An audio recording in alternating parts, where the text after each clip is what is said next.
Well, thank you once again for joining us on another fantastic voyage of Jaggernaut conversation where me and my brother discuss our opinions about the hometown team, the Jacksonville Jaguars. So, uh, if you're watching this, you probably watched a game. This is the episode after the first preseason game. And Duval. Sorry, I'm trying to figure out a way to make my introduction, and maybe that should just be it. yeah, it worked. I don't really know where to begin. Do you have an idea about how do you want to discuss? Yes, of course. Of course. So are you like, yeah, go ahead. Take it away, man. I want, yeah, let me start, man. Give me the floor, sir. Trevor Lawrence. Right? Let's start there. I don't think Trevor Lawrence was very bad. I think he has some stuff to work out. I saw some stuff in the game that sort of was a little bit of a head scratcher. There was some stuff actually at first I blamed on the coordinator for that 4th and 1 call. Because I'm like, why don't you just line up big, I formation, give it to James Robinson quick, let him get that first down. After watching some of it back today, I think it was an option. And I think Trevor Lawrence missed the read. That defensive end crashed down, which stalled James Robinson. Had he pulled that ball out, he still might be running. Like that whole side went that direction. He easily could have got us the first down and just slid. Just dropped down and slid on his butt after 5 yards. There wasn't anybody even close on that side. And it looks like it was a potential option. And for some reason, I tried to go back to see if I could tell where he was looking. And it looks to me like he was just looking straight, not at the read of the defensive end. So in the grand scheme of things, I think if you want to pick up a yard, you sort of do it the old-fashioned way. You put all your fat boys up there, you put the fullback in, you immediately turn around. It's a quick bang play just to try to get that little extra burst. That obviously was not the formation. So then when I went back and I sort of looked at it, it does appear like it was an option. And Trevor Lawrence declined the option. Well, I mean, it was clearly a read option. I just, for me, and we talked about it when we watched it, I hated it. And I think it was because it came on. I just didn't like the way the play calling was being structured. I felt like it looked a lot like a college offense to me. There was way too much shotgun. I don't know, maybe the concept is that they felt like Trevor's more comfortable in that, and they wanted to sort of get Trevor warmed up by doing maybe what he's more comfortable with. Maybe there was some thought involved as far as that's concerned, but I just didn't like them. Like if you go into an offense of play call, I think if you go back and look, we ran the ball 3 times when Trevor was on the field. And so it was mainly the Trevor show. I really just felt like the offensive play calling wasn't, it looked like pass, they passed, and it looked like run, they ran. And I've always had a frustration with that. Now, I will say this. I listened to Urban Meyer today, and he was sort of alluding to that he's a first-time coach. So when he went in and his coordinators brought him the game plan, he said, well, why aren't we doing this? Well, what about this? Well, what about that? And he's like, well, their response to me was, we can't show that. We can't show that. So I think it was extremely vanilla.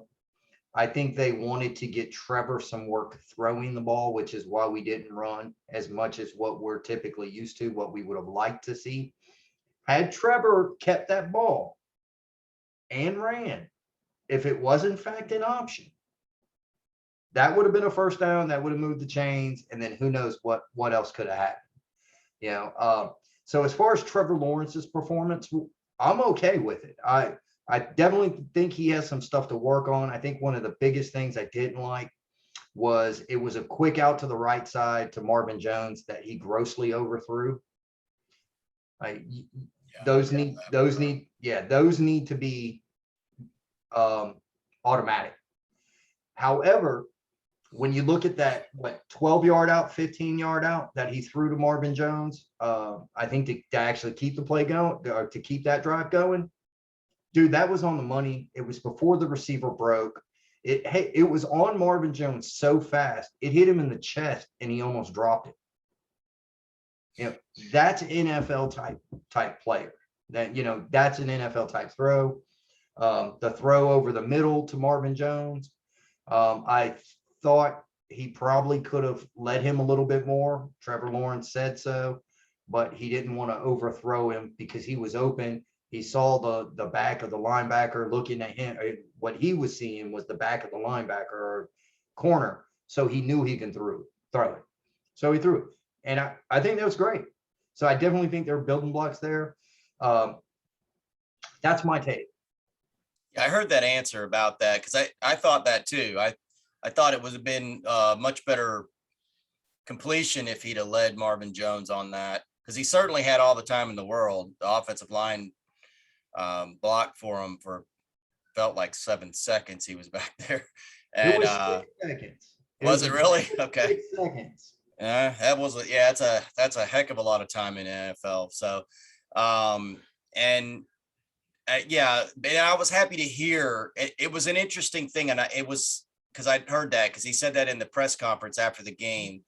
And I liked that answer. I was like, I like the fact that he nipped it in the bud right then. He was like, because what that told me is immediately he thought I should have let him a little bit more. But in his mind, he was like, the back's to me. I like that sort of, insider information. It's like, well, his back's to me. I'm going to play it safe here.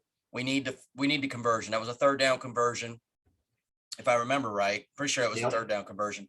And so I kind of like that intellectual side of things where. Basically all of Trevor's good throws were third down throws. So, and I'm not so obviously Trevor's fine. I mean, what I saw from him, he was poised in the pocket, which I really like. And we know he can throw the ball. He's got no issues with that. So, I think the idea of the stuff being a little high is understandable. That's typically what happens a lot of times early in a game. You'll often see quarterbacks do that. They got a energy, butterflies. You tend to go a little strong on your passes, and you try to bring it back and tone it down a little bit and get more touch on your ball. So I'm not worried. He didn't really have a chance to sort of settle into the game, as far as that's concerned. I will say this. You talked about Urban's press conference, and and it is fine. It's the first preseason game, so we're going to nitpick a little bit, but I'm getting a little tired of the boy, shucky darn, I'm learning on this job here kind of conversation. I like the openness. On the one hand, I like, I wasn't a fan of the hire for Urban, but I'm becoming a fan. I like his personality. He looks like somebody you could play. He seems like somebody you could play for. I like his forthrightness as far as, he seems to be willing to talk about things, which is refreshing. Not the standard coach speak that you're used to hearing. But he's also not throwing people under the bus as well, but he's also giving you information. So I like that aspect of it. But this idea that it's like, so I guess it fits because he's almost throwing himself under the bus a little bit. He's like, I'm still learning, but I guess there's that. And then there's this idea, is there really a benefit to hiding anything? I mean, do they have some secret? I don't get this. Yeah, at all. one or two plays here or there, maybe something you're going to use for like a 3rd and 4, or something that's like in your a little off, buried in your toolbox, you know. But for the most part, yeah, I agree with you. I don't think there's any reason to necessarily tone down or hold back. And definitely, I'm guessing that's what he thought they did. Yeah, I'm Um, hoping that's just not an excuse for bad play. and Uh, it could be, or bad play calls. he's I do like the fact that he kind of made comments about it. He felt he there's this aspect of Urban where you feel like he's addressing your concerns as a fan. Yeah, as a coach, because he's seeing the same stuff you are, and he's Yeah. bringing it out. So I do like that. That is definitely refreshing, because I can't remember a coach that's done that. You James know, Robinson, I'm sorry, I was just going to jump to something else, but I didn't want to okay. cut you off. Yeah, I was just going to say, well, look, he brought up the screens. He's like, well, it looks like we never saw screens before. All of America watched it, and well, we all said, don't you know how to cover a screen? Well, So, what's interesting is like the way that they covered that too. It's like, oh, Joe Cullen is a defensive pass pressure guy, and the Browns are countering with the screen game. And I'm thinking, here we are going, well, we can't show our stuff on offense. And the Browns are apparently doing, chess matches with Joe Cullen's, like, because that is what you do. I mean, if you want to slow down a pass rush, you drop it over the throw pass screen. rush hit. Yeah. And I'm thinking, so the Browns seem to be running a game plan here. And so, are we supposed to be so sure that we're not running some game plan as well? That's the thing that frustrates me a little bit. It's like, I would rather be the Browns. I would rather have, I would rather run a game plan of some sort.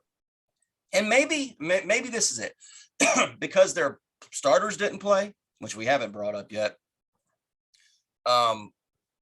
You can go, oh, well, we can run our playbook now because our starters aren't playing it, because maybe I don't know. I mean, I just think that it seems like two different, this isn't an NFL thing. If the other team's going, well, we got to slow down the Joe Cullen pass rush by the screen game, So evidently they came out with some sort of philosophy. It wasn't just random plays, because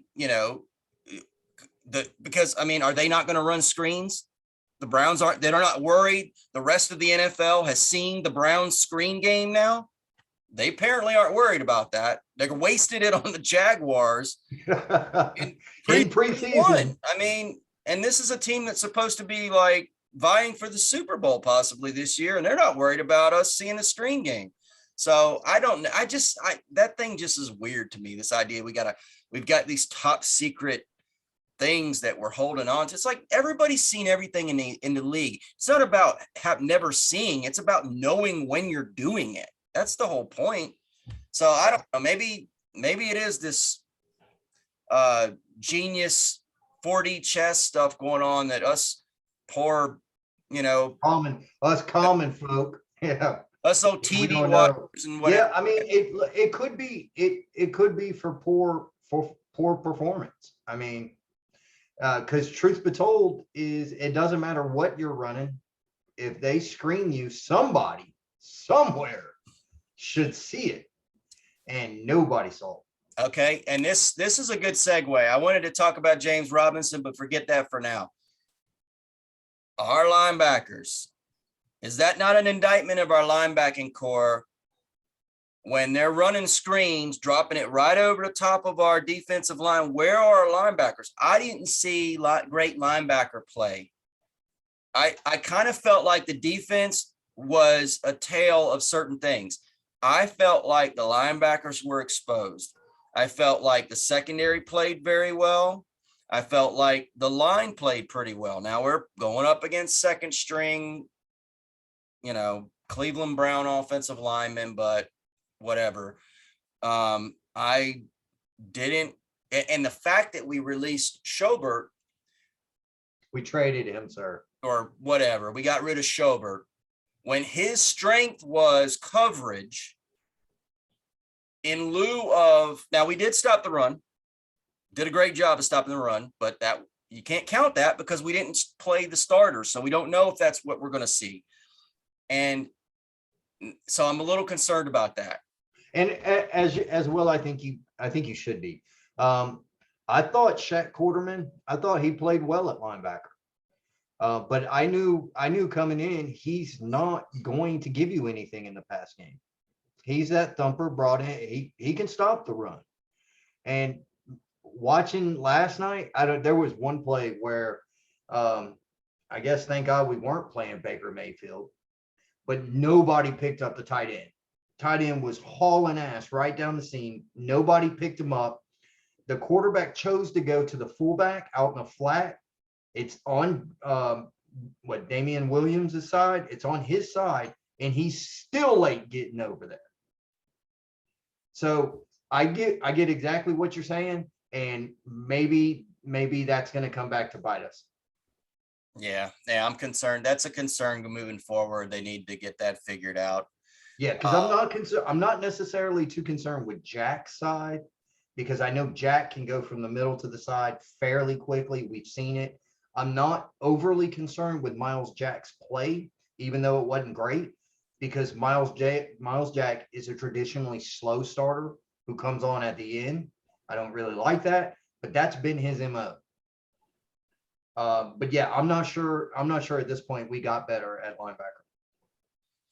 Yeah, that seemed like a salary cap move of some sort. But it doesn't matter. It's fine. You're gonna, yeah. I mean, we can't belabor that point. And plus it was a one preseason game, so let's see if they get it figured out. Let's go back to offense a little bit. The thing you said James Robinson, so let's pull up James Robinson. Say your piece, brother. Well, okay, so Preach it, brother Franklin. No, I just think that he, that one run that he had. I mean, he's in regular season form, and it'd been nice to see ETN do something. I know Minshew missed him out of the backfield, and that would have been nice to see some sort of play make you feel better about coming out of the game. There's a lot of misses that you could sort of see the whole complexion of the game plans are changing if those had been achieved. So all right, completions. Yeah, I did talk about, so I just wanted to point out James Robinson, that he looks great. Yeah. And looks like a stalwart. It's funny because I don't see a running back competition. I never thought there would be much of a competition. I know that I've heard ETN has looked good in training camp, but I've also heard James Robinson had looked good in training camp. I did not see anything to make me say James Robinson is not, or it is splitting time with ETN. I don't think that's going to be the case. I think they'll bring him in situationally. I think they may bring him in on some more third downs. That's it. Yeah. I will tell you, however, in rewatching the film, Carlos Hyde, if you cannot learn to pass block and pass protection, you probably should not be in there. Because that Gardner Minshew sack, that was Carlos Hyde's man. Came right up through the middle. Hyde missed the block bad. It was very Tebow-esque. I don't know if you saw the memes about Tebow. I haven't seen the memes. I know what plays we're talking about, though. Yep, it's very Tebow-esque. Yeah, and I think we could probably just go ahead and cut Tebow. I don't know if it'll be the first few casualties, but I'm thinking that they probably are just going to put him on the practice squad, maybe, because he doesn't seem to be like I thought he'd be more physical, and the blocks aside. Well, that plus, and I think he can clean that up. But my understanding is he didn't play special teams, and that was one. Remember, we talked about that. Yep. If he ain't playing special teams, I don't know how he's going to make the roster. And that's correct. And he's not. When it came out that he took zero training or zero special team snap, I knew right there that Tebow's probably one of the first people cut. Yeah. And I don't think he will be. And I haven't gone through the list to see who I think will be cut. I wonder how they're going to attack something like that, because there might be some players where you kind of want them on your practice squad and you don't want other teams to look at them at all. And you may try to cut them early. Well, if you move them to your practice squad, any other team can come get them, but they have to move them directly to their active roster. No, I understand that, but you still may have a scenario where if you get a lot of footage on somebody. So let me say this: if you see somebody in training camp, I feel like the Jags may have a solid wide receiver core. They might have to cut some people they'd rather keep on the squad. Being that that's the case, if there's some guys on there that you cannot put them on you can't keep them on the roster, but they're young guys that you want to develop.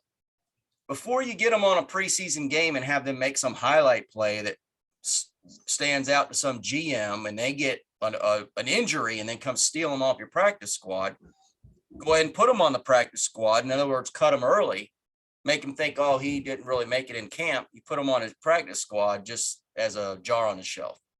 That's what I'm saying. Yeah, I don't know. I understand the logic behind it. I don't know if that's something I would do. I know that I would be looking by any ways, hook or crook, to try to keep the best guys around. If that means practice squad and cutting them after one game, okay.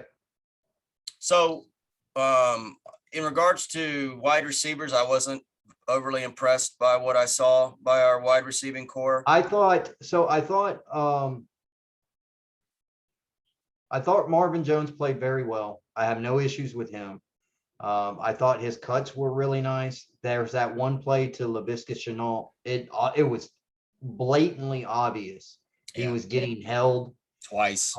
Yeah, could he have gotten to that ball? I don't know, but it was damn sure a catchable ball, and the refs neglected to call that. I think because we're the Jags, we're going to have that a lot. We're not going to get the benefit of the doubt. I thought Shenault played very well, with those little bubble screens and stuff. I like that. I thought he did really good with that. There wasn't a ton of separation, is what people keep saying, but if you go back and you look at it, the Browns were playing 7-8 yards off most of the time. If your route's a 12-yard route, that sort of gives the advantage to the defender, so I'm not freaking. I think it was fine. I think it was fine. Like, would I have liked to saw more? Yeah, I would have liked to saw more, but I still think it was okay. I was a little, well, and because we talked about last episode, my thought process on this has been, we haven't seen our wide receivers against any other teams, and they've just gone against our secondary, and all we hear about how good our wide receivers look. So is it our secondary's not good? Is that remember I asked that question. And so the fact that our secondary seemed to play well, I thought it was interesting, because I didn't see our wide receivers play great, yet it seemed like the secondary played good. So I'm still, the jury's still out a little bit. I still need to see more from both those squads. I mean, I guess goes without saying, but yeah, I mean, so it's almost the same thing, man. Last year it was one guy would screw the pooch, and for some reason the other team knew who that one guy was going to be, and it wouldn't always be the same guy on every play. So you look at like Trevor Lawrence's performance, right? Very first fucking play, AJ Cann, the same guy that we've been trying to boot, right? Fucks up. It was his guy. His guy got back there, and then instead of holding, and he was already holding the guy. They didn't call a flag, but he was already holding him. Instead of just making sure he raises his hands up like, nope, not me, and then gets it, and then his guy sacks Trevor. Like, what the hell are you doing? You already held the guy. Just hold it. If you get the penalty, you get the penalty. Trevor Lawrence is still standing. No big deal. Then you turn around and we start to get some stuff going with the bubble screen. Then you got the Marvin Jones thing. We had a few runs in there that looked pretty good and pretty promising. Then you come out and then it's Trevor Lawrence, right? Overthrows Marvin Jones. It was on a 2nd and 8. It was easily 6 yards, would have made it a 3rd and 2, much more manageable. Right? So then we get it. Then I think we ran at that point, and then we lined up, and then again, it's Trevor Lawrence who should have took the option. Now it could have been they told him, don't run. We don't want you running. We don't want to show it. Yeah. And that's possible. So maybe we're going to line up we're going to limit ourselves. Yeah. We're going to line up. Limiting ourselves to 50. Okay. So, and I mean, that's possible, but that's what I'm saying. It's almost always on those plays. I thought our secondary really doesn't give me any qualms.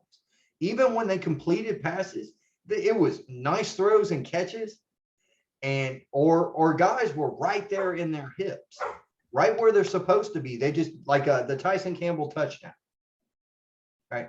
He was where he was supposed to be, almost doing exactly what he was supposed to do, but he lost the ball. Had he found the ball, had he made the play, right? Everybody would be like, oh my God, Tyson Campbell. Yep, he's great. Yeah. Okay. He didn't make the play, but he was in position to make the play. Well, that has been the knock on him, though, is that he's got all the tools, but he lacks that little extra finding the ball. That has been his thing, that he's always in there, and it's barely getting by him, but it kind of getting by him. Barely gets by him. You know what? That may be his track record. Yeah. But I remember when we drafted Jalen Ramsey, the talk on him was he's always in position but can't actually catch the ball. Right? It was like it was the interceptions. Yep. And so that changed quickly. So half the battle is being in position to make the play. The other half is making the play. Because there are some times where I think in regular season games, if the quarterback sees you in position to make a play, he's not going to your guy. He's throwing someplace else, So that could work, and I didn't see any issues. I thought the linebackers didn't play very well. I thought our safeties, I liked Rayshon Jenkins. I liked what I saw from him. Yeah. I know I think it was Wilson, one of the other safeties. I think it was Wilson, who seemed to be out of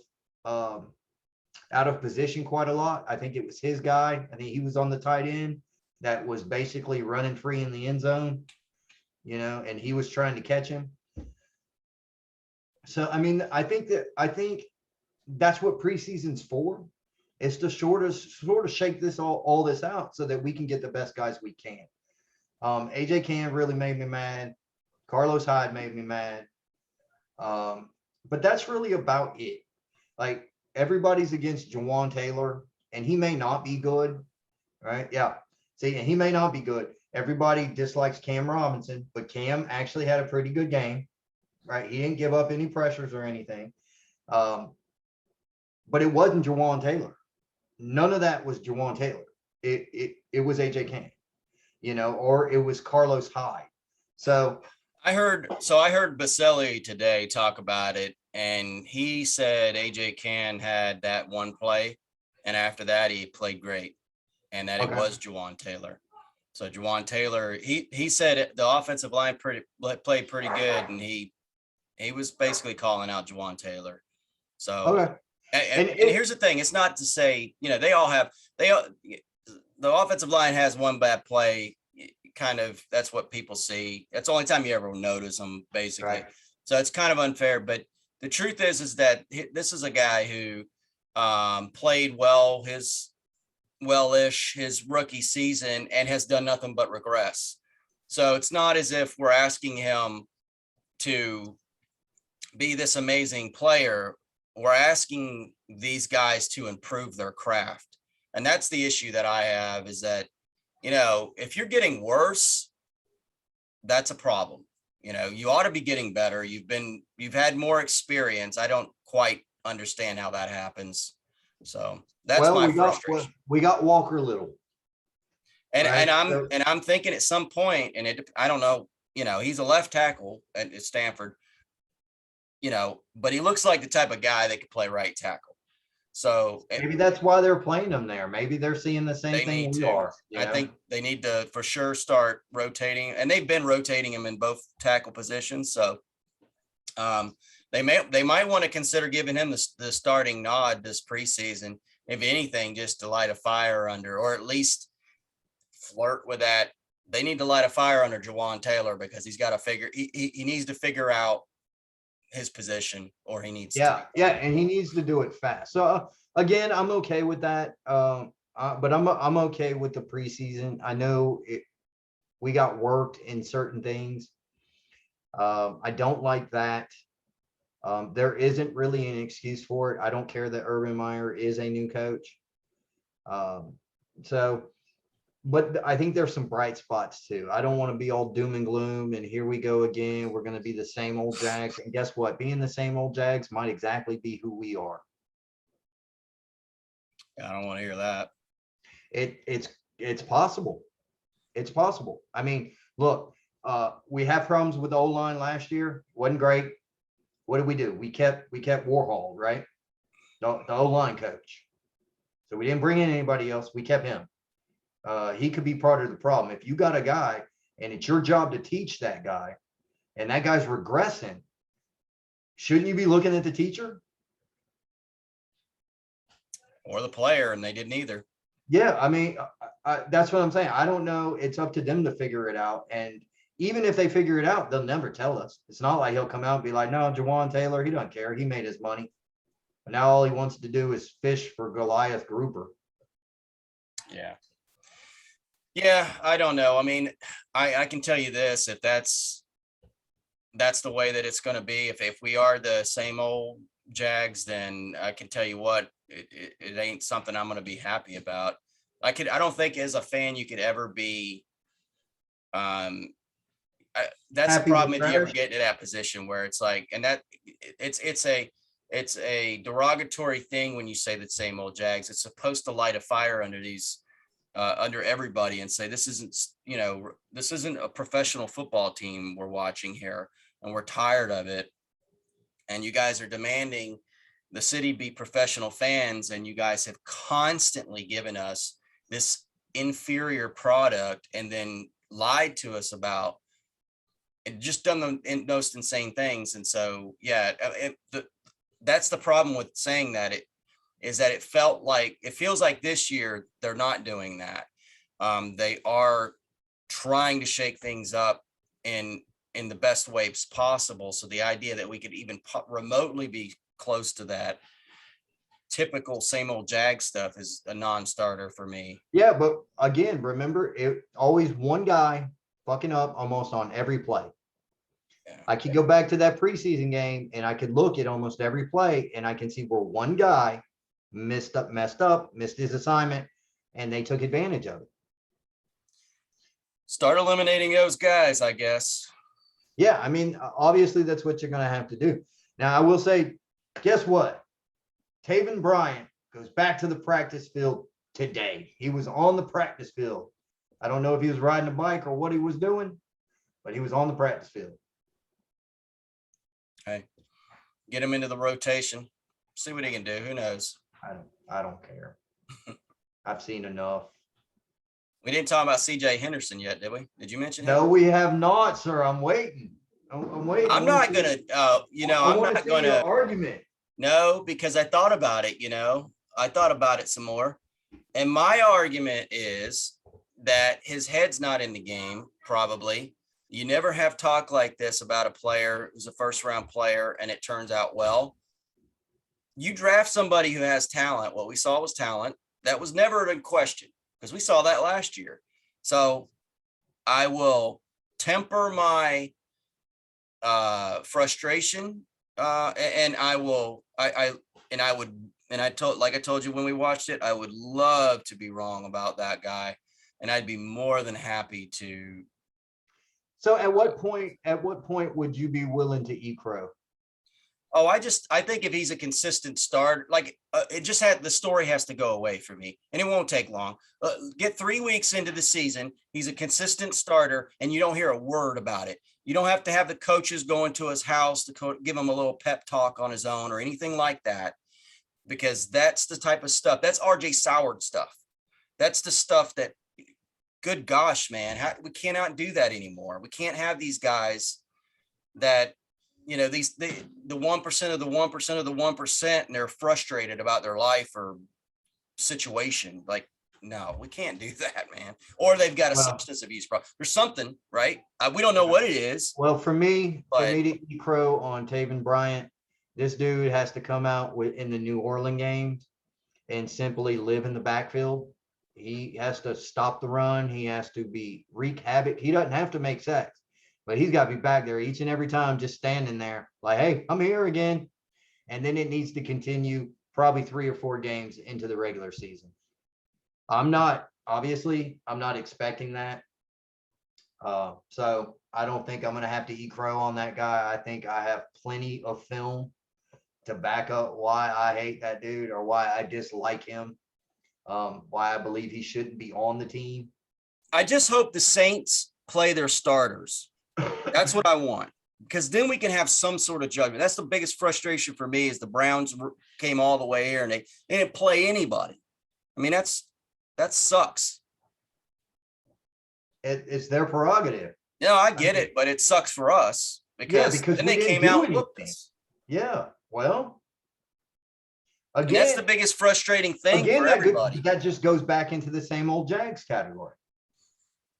Last year's Jags probably couldn't beat Alabama. Yeah. Well, let's just hope that we have some more better stuff to talk about. They better figure something out. Look, there were positive signs. There were positive signs.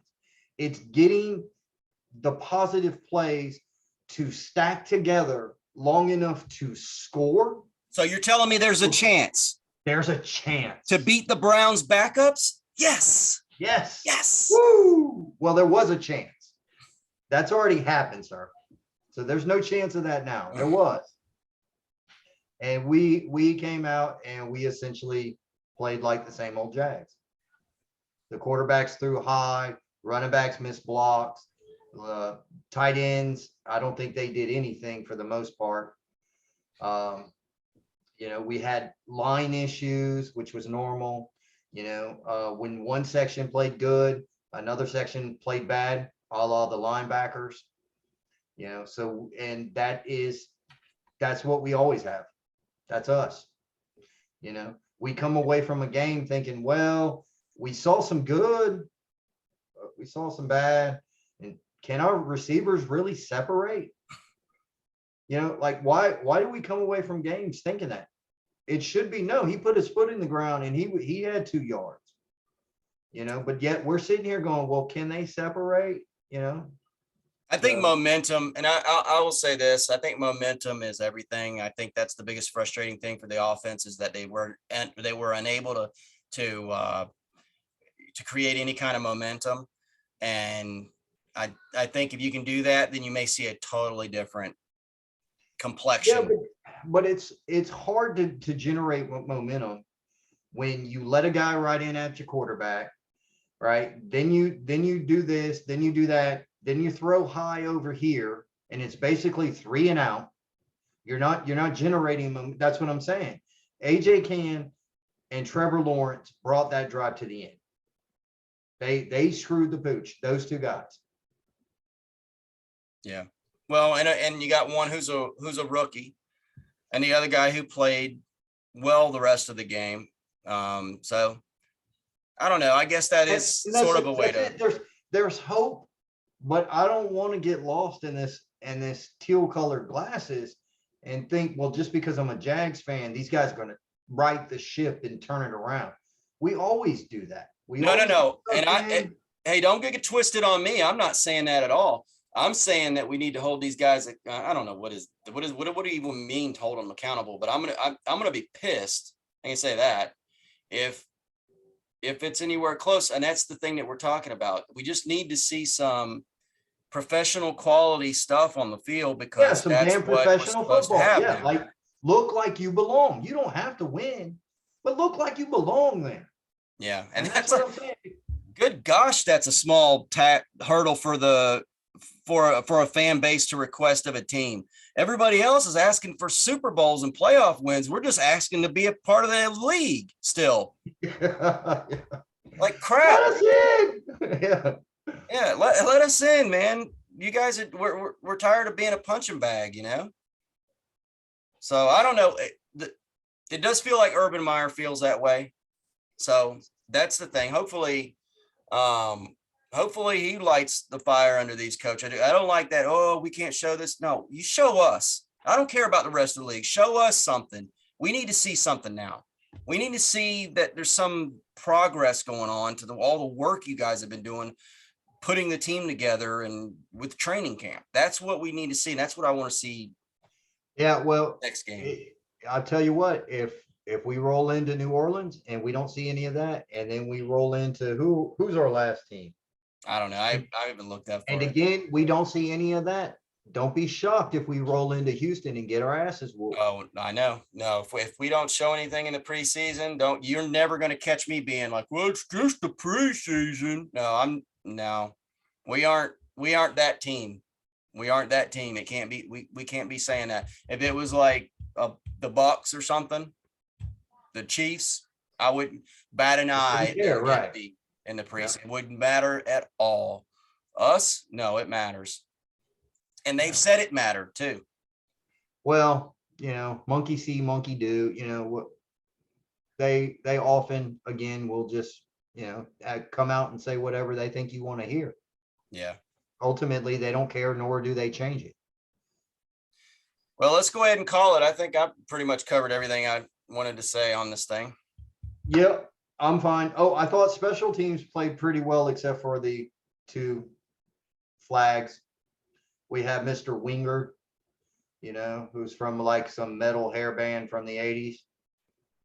Yeah. Well, Urban called him out as one of their better players. That's concerning. Yeah, isn't it? Well, it's real concerning. That's what you get here in Jacksonville. Come buy some tickets. Yeah, we got $300 season tickets.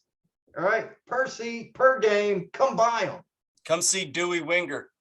Yeah. I mean, hey, come out. If he plays well, I don't have no problem. Frank, you can bring your dog to take a shit at the stadium.